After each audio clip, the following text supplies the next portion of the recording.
ನಮಸ್ಕಾರ, ನಾನು ನಿಮ್ಮ ಸಂಧ್ಯಾ ತೇಜಪ್ಪ. ನೀವು ಕೇಳ್ತಾ ಇದ್ದೀರಿ ಸುದ್ದಿಗಳ ಲಂಚ್ ಬಾಕ್ಸ್. ಯಾವ ಆಯಿಲ್ ಕಂಪನಿಯ ಪೆಟ್ರೋಲ್ ಪಂಪ್ನಲ್ಲಿ ಸಾವಿರಾರು ಇವಿ ಚಾರ್ಜಿಂಗ್ ಪಾಯಿಂಟ್ ಇನ್ಸ್ಟಾಲ್ ಮಾಡ್ತಾರೆ? ಮನ್ರೇಗಾ ದರ ಎಷ್ಟು ನಿರ್ಧಾರವಾಗಿದೆ? ಯಾವ 5 ಬ್ಯಾಂಕ್ ವಿರುದ್ಧ ಆರ್ಬಿಐ ದಂಡ ವಿಧಿಸಿದೆ?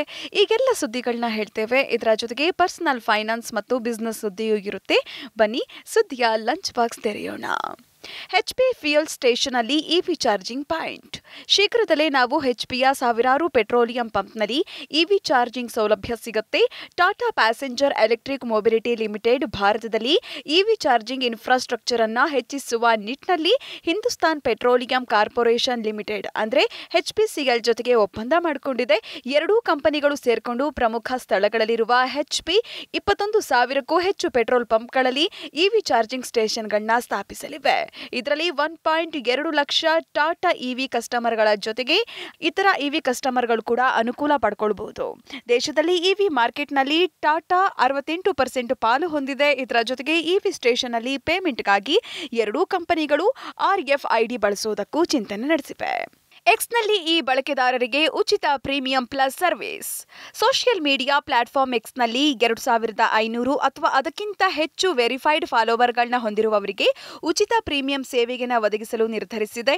5,000 ಅಥವಾ ಅದಕ್ಕಿಂತ ಹೆಚ್ಚು ವೆರಿಫೈಡ್ ಫಾಲೋವರ್ಗಳನ್ನ ಹೊಂದಿರುವವರಿಗೆ ಪ್ರೀಮಿಯಂ ಪ್ಲಸ್ ಸೌಲಭ್ಯ ಉಚಿತವಾಗಲಿದೆ. ಎಕ್ಸ್ ಮಾಲೀಕ ಎಲೋನ್ ಮಸ್ಕ್ ಇದರ ಘೋಷಣೆ ಮಾಡಿದ್ದಾರೆ. ಎಕ್ಸ್ನ ಪ್ರೀಮಿಯಂ ಸೇವೆಯ ಬಳಕೆದಾರರಿಗೆ ಜಾಹೀರಾತು ಇರೋದಿಲ್ಲ. ಉದ್ದುದ್ದ ಪೋಸ್ಟ್ಗಳನ್ನ ಹಾಕಬಹುದು, ಪೋಸ್ಟ್ಗಳನ್ನ ಎಡಿಟ್ ಮಾಡಬಹುದು. ಪ್ರೀಮಿಯಂ ಪ್ಲಸ್ ಸೇವೆಯ ಬಳಕೆದಾರರಿಗೆ ಈ ಎಲ್ಲ ಪ್ರೀಮಿಯಂ ಸರ್ವಿಸ್ ಜೊತೆಗೆ ಕಂಪನಿಯ ಸ್ವಂತ AI ಆಧಾರಿತ ಚಾಟ್ ಬಾಟ್ ಗ್ರೋಕ್ ಸೌಲಭ್ಯವೂ ಇರುತ್ತೆ. ಹೌಸಿಂಗ್ ಸೇಲ್ನಲ್ಲಿ ದಾಖಲೆ. 2024ರಲ್ಲಿ ರಿಯಲ್ ಎಸ್ಟೇಟ್ಗೆ ಶುಭ ಕಾಲ. ಭಾರತದಲ್ಲಿ ಮನೆಗಳ ಬೇಡಿಕೆ ವೇಗವಾಗಿ ಹೆಚ್ಚುತ್ತಾ ಇದೆ. ರಿಯಲ್ ಎಸ್ಟೇಟ್ ಕ್ಷೇತ್ರದಲ್ಲಿ 2023 ವರ್ಷ ಅದ್ಭುತವಾಗಿತ್ತು. ಈಗ 2024 ಕೂಡ ಇದೇ ರೀತಿ ಇದೆ. ಈ ವರ್ಷ ಮೊದಲ ತ್ರೈಮಾಸಿಕದಲ್ಲಿ ಮನೆಗಳ ಬೇಡಿಕೆಯಲ್ಲಿ ತೀವ್ರ ಏರಿಕೆ ಕಂಡುಬಂದಿದೆ. ಇದು ಕಳೆದ ದಶಕದಲ್ಲೇ ಅತ್ಯಧಿಕ ಮಟ್ಟದ ತ್ರೈಮಾಸಿಕ ಮಾರಾಟವಾಗಿದೆ. ಎನ್ರಾಕ್ ವರದಿಯ ಪ್ರಕಾರ ಬೇಡಿಕೆಯಲ್ಲಿ ತೀವ್ರ ಏರಿಕೆ ಕಂಡುಬಂದಿದೆ. ಜನವರಿ-ಮಾರ್ಚ್ ನಡುವೆ ದೇಶದ ಟಾಪ್ 7 ನಗರದಲ್ಲಿ 1,30,000ಕ್ಕೂ ಹೆಚ್ಚು ಮನೆಗಳು ಮಾರಾಟವಾಗಿವೆ.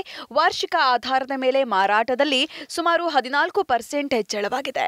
2023ರ ಮೊದಲ ತ್ರೈಮಾಸಿಕದಲ್ಲಿ 1,13,000ಕ್ಕೂ ಹೆಚ್ಚು ಮನೆಗಳು ಮಾರಾಟವಾಗಿವೆ. ಮನ್ರೇಗಾ ದರ ಪರಿಷ್ಕರಣೆ. ಮನ್ರೇಗಾ ಕಾರ್ಮಿಕರಿಗೆ ಕೇಂದ್ರ ಸರ್ಕಾರ ಮಹತ್ವದ ಘೋಷಣೆ ಮಾಡಿದೆ.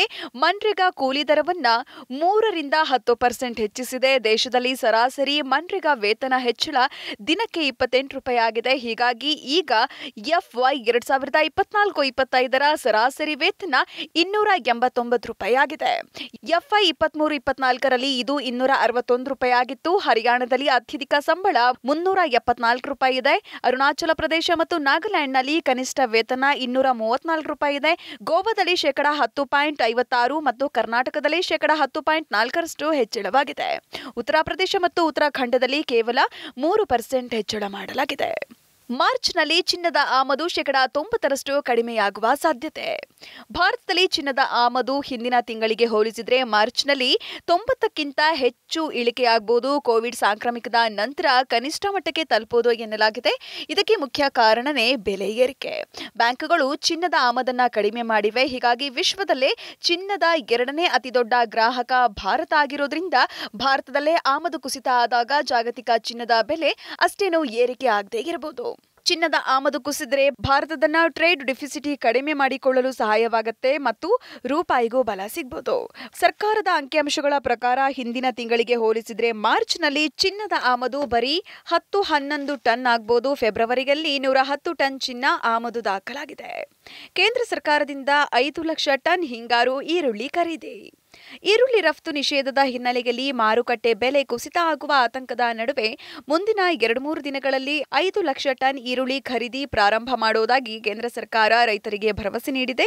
ಕಳೆದ ವಾರ ವಾಣಿಜ್ಯ ಸಚಿವಾಲಯ ಈರುಳ್ಳಿ ರಫ್ತು ಮೇಲಿನ ನಿಷೇಧವನ್ನು ವಿಸ್ತರಿಸಿತ್ತು. ಈರುಳ್ಳಿ ಶಿಪ್ಪಿಂಗ್ ಮೇಲಿನ ನಿಷೇಧವು ಮಾರ್ಚ್ 31ರವರೆಗೆ ಮಾನ್ಯವಾಗಿದೆ. ಗ್ರಾಹಕರ ಸಮಸ್ಯೆಗಳನ್ನ ನಾವು ಗಮನಿಸುತ್ತೇವೆ ಎಂದು ಗ್ರಾಹಕ ವ್ಯವಹಾರಗಳ ಕಾರ್ಯದರ್ಶಿ ರೋಹಿತ್ ಕುಮಾರ್ ಸಿಂಗ್ ಹೇಳಿದ್ದಾರೆ.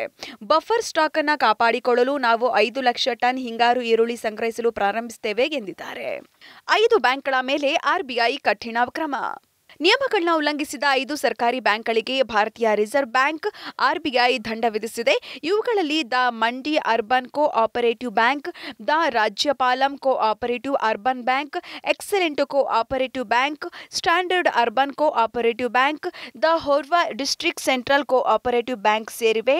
The Mandi urban cooperative ಬ್ಯಾಂಕ್ಗೆ 6 ಲಕ್ಷ ರೂಪಾಯಿ, the Horwa district central cooperative bank ಮತ್ತು ಎಕ್ಸಲೆಂಟ್ ಕೋ ಆಪರೇಟಿವ್ ಬ್ಯಾಂಕ್ಗೆ ತಲಾ 1 ಲಕ್ಷ ರೂಪಾಯಿ, the Rajyapalam cooperative urban ಬ್ಯಾಂಕ್ಗೆ 75,000 ಹಾಗೆ ಸ್ಟ್ಯಾಂಡರ್ಡ್ ಅರ್ಬನ್ ಕೋ ಆಪರೇಟಿವ್ ಬ್ಯಾಂಕ್ಗೆ 50,000 ರೂಪಾಯಿ ದಂಡ ವಿಧಿಸಲಾಗಿದೆ.